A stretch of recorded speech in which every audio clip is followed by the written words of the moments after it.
On December 17, 1861, a Confederate force of 1,350 men descended on Rowlett Station, near the tiny town of Munfordville, Kentucky. Standing in their way was a detachment of 500 men from the Union's 32nd Indiana Infantry Regiment, led by Lieutenant Colonel Henry von Trebra. Greatly outnumbered, they miraculously stood their ground against the attacking forces.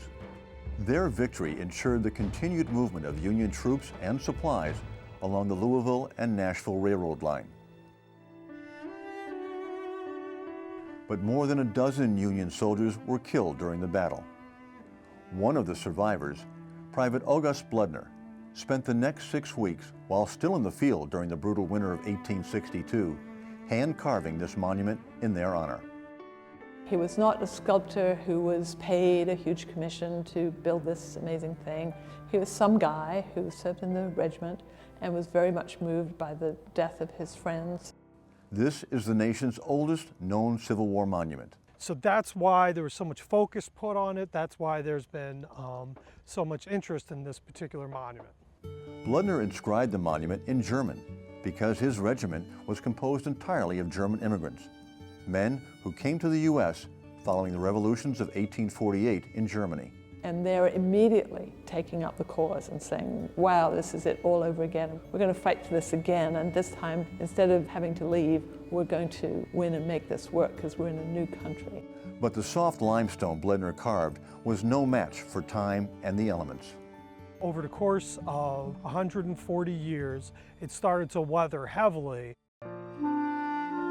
VA's National Cemetery Administration relocated the 32nd Indiana Infantry Monument to have it conserved. Parts of the front of the monument started to flake off, and it was in quite poor shape. The loss of the stone could not be reversed, but NCA did not want to lose any further inscription and all it symbolized. So for the first time, NCA commissioned a replacement monument. It's a unique piece of artistic expression that's one man's vision.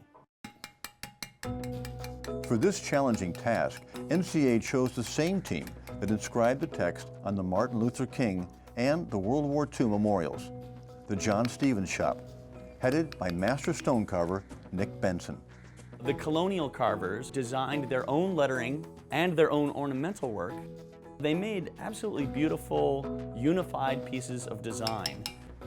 Both Benson and the NCA agreed that fidelity to the character of the original monument was paramount. That meant producing it by hand using a mallet and chisel, just as Bleodner did nearly a century and a half earlier. Bleodner designed all of this inscriptional work himself, and so what I did is I took a brush and I brushed out all of this calligraphic form by hand, and so I got a lot of the sensitivity that he was able to get in this hand-drawn letter form.